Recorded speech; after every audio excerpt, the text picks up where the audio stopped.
အား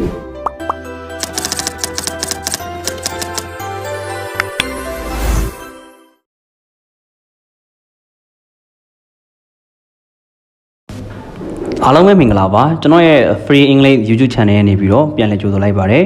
ဒီနေ့မှာလည်းကျွန်တော်တို့နေ့စဉ်အသုံးပြုလို့ရတယ်နေ့စဉ်အသုံးစကားပြောတဲ့အခါမှာပေါ့နော်အရန်အသုံးဝင်နေspeaking စကားပြောစမ်းသပ်လေး30ကိုရွေးထုတ်ထားပါတယ်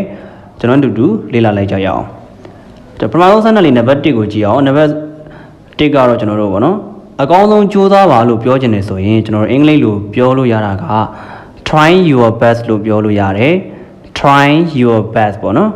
အဓိပ္ပာယ်ကတော့အကောင်းဆုံးကြိုးစားပါဆိုပြီးတော့ပြောတာဖြစ်ပါတယ်နောက်ထပ်စမ်းသပ်လေးကကျတော့ကျွန်တော်တို့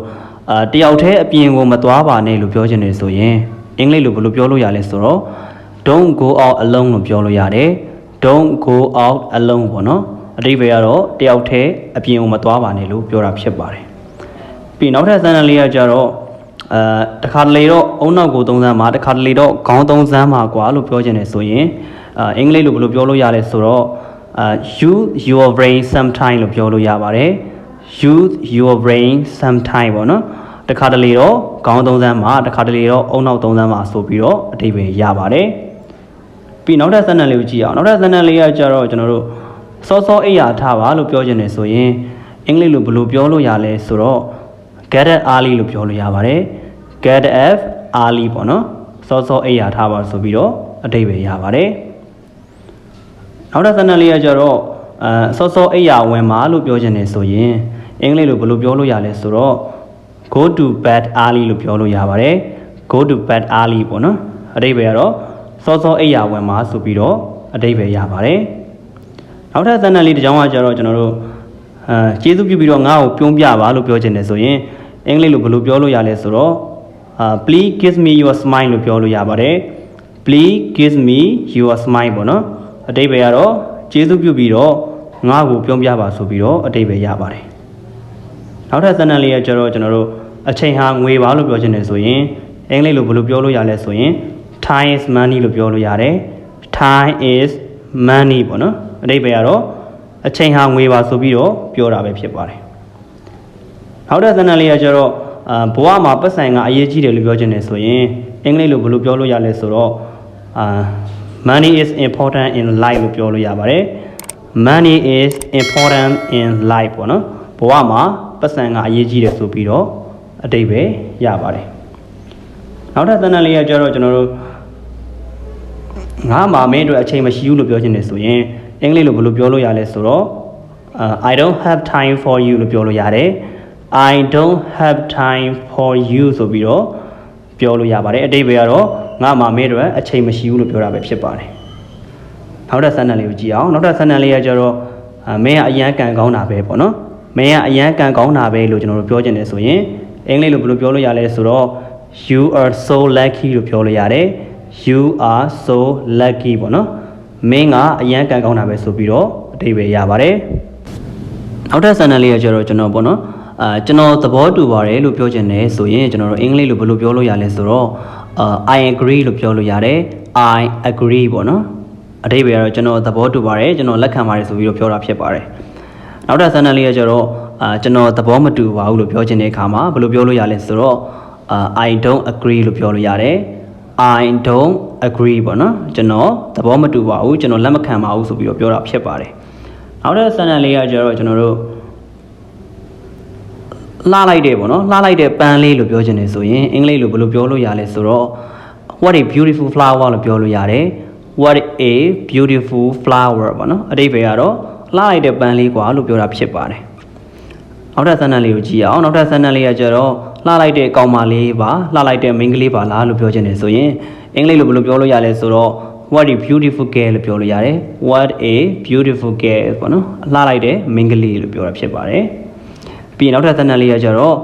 ကိုဂယူးစိုက်ပါလို့ပြောချင်တယ်ဆိုရင်အင်္ဂလိပ်လိုဘယ်လိုပြောလို့ရလဲဆိုတော့ take care yourself လို့ပြောလို့ရတယ် take care yourself ပေါ့နော်ကိုဂယူးစိုက်ပါဆိုပြီးတော့အဓိပ္ပာယ်ရပါတယ်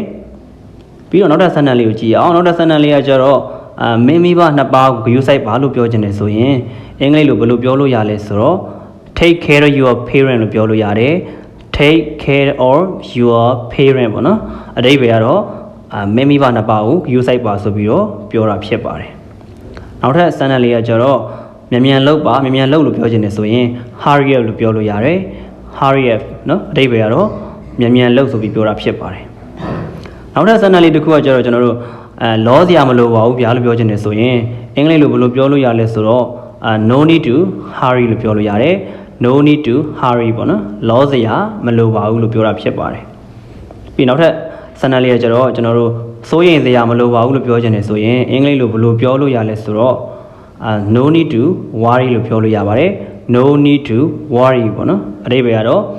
စိုးရိမ်စရာမလိုပါဘူးဗျာဆိုပြီးတော့ပြောတာဖြစ်ပါတယ်ပြီးနောက်ထပ် sentence လေးကိုကြည့်လိုက်အောင်နောက်ထပ် sentence လေးကကျတော့ပတ်စံစုပါလို့ပြောချင်တယ်ဆိုရင်အင်္ဂလိပ်လိုဘယ်လိုပြောလို့ရလဲဆိုတော့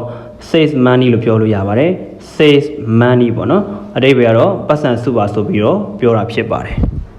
နောက်ထပ် sentence လေးကကျတော့ကျွန်တော် coffee မကြိုက်ပါဘူးလို့ပြောချင်တယ်ဆိုရင်အင်္ဂလိပ်လိုဘယ်လိုပြောလို့ရလဲဆိုတော့ I don't like coffee လို့ပြောလို့ရတယ် I don't like coffee ပေါ့နော်ကျွန်တော် coffee မကြိုက်ပါဘူးဆိုပြီးတော့ပြောတာဖြစ်ပါတယ်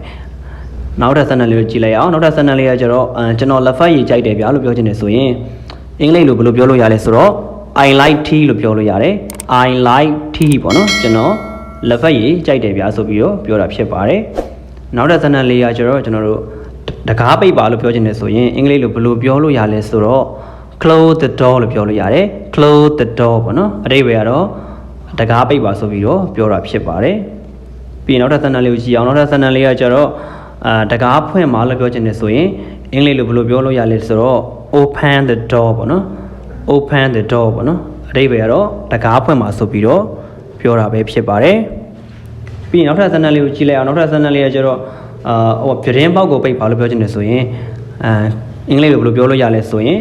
close the window လို့ပြောလို့ရတယ် close the window ပေါ့နော်အဓိပ္ပာယ်ကတော့ပြတင်းပေါက်ကိုပိတ်ပါလို့ပြောတာဖြစ်ပါတယ်နောက်ထပ် sentence လေးကကျတော့ပြတင်းပေါက်ဖွင့်ပါလို့ပြောချင်တယ်ဆိုရင်အင်္ဂလိပ်လိုဘယ်လိုပြောလို့ရလဲဆိုရင် open the window ဘယ်လိုပြောလို့ရတယ် open the window ပေါ့နော်ပြတင်းပေါက်ကိုဖွင့်ပါဆိုပြီးတော့ပြောတာပဲဖြစ်ပါတယ်ပြီးကျွန်တော်နောက်ထပ် sentence လေးကိုကြည့်လိုက်အောင်နောက်ထပ် sentence လေးကကျတော့ကျွန်တော်ကဆရာဝန်တယောက်ဖြစ်ပါတယ်လို့ပြောချင်တယ်ဆိုရင်အင်္ဂလိပ်လိုဘယ်လိုပြောလို့ရလဲဆိုတော့ I am a doctor လို့ပြောလို့ရတယ် I am doctor ပေါ့နော်ကျွန်တော်ကဆရာဝန်တယောက်ဖြစ်ပါတယ်ဆိုပြီးတော့ပြောတာဖြစ်ပါတယ်နောက်ထပ် sentence လေးကကျတော့စောစောသွားပါလို့ပြောချင်တယ်ဆိုရင်အင်္ဂလိပ်လိုဘယ်လိုပြောလို့ရလဲဆိုရင် go early လို့ပြောလို့ရတယ် go early ပေါ့နော်အဓိပ္ပာယ်ကတော့စောစောသွားပါဆိုပြီးတော့ပြောတာဖြစ်ပါတယ်နောက်ထပ် sentence လေးကကျတော့စောစောလာပါလို့ပြောချင်တယ်ဆိုရင်အင်္ဂလိပ်လိုဘယ်လိုပြောလို့ရလဲဆိုရင် come early လို့ပြောလို့ရပါတယ် come early ပေါ့နော်အဓိပ္ပာယ်ကတော့စောစောလာပါလို့ပြောတာဖြစ်ပါတယ်โอเคဒါဆိုရင်နောက်ဆုံးကျွန်တော်တို့ sentence လေးကိုကြည့်လိုက်အောင်နောက်ဆုံး sentence လေးကကျတော့ကျေးဇူးပြုပြီးတော့မတ်တက်ရက်ပါလို့ပြောချင်တယ်ဆိုရင်အင်္ဂလိပ်လိုဘယ်လိုပြောလို့ရလဲဆိုတော့ please stand up လို့ပြောလို့ရတယ် please stand up ပေါ့နော်အဓိပ္ပာယ်ကတော့ကျေးဇူးပြုပြီးတော့မတ်တက်ရက်ပါဆိုပြီးတော့ပြောတာဖြစ်ပါတယ်ဒီနေ့ဗီဒီယိုလေးကတော့ဒီလောက်ပါပဲကျွန်တော်တို့နောက်ထပ်ဗီဒီယိုမှာကျွန်တော်ပြန်လည်တွေ့ပါမယ်အားလုံးလေ့လာရတာအဆင်ပြေကြပါစေ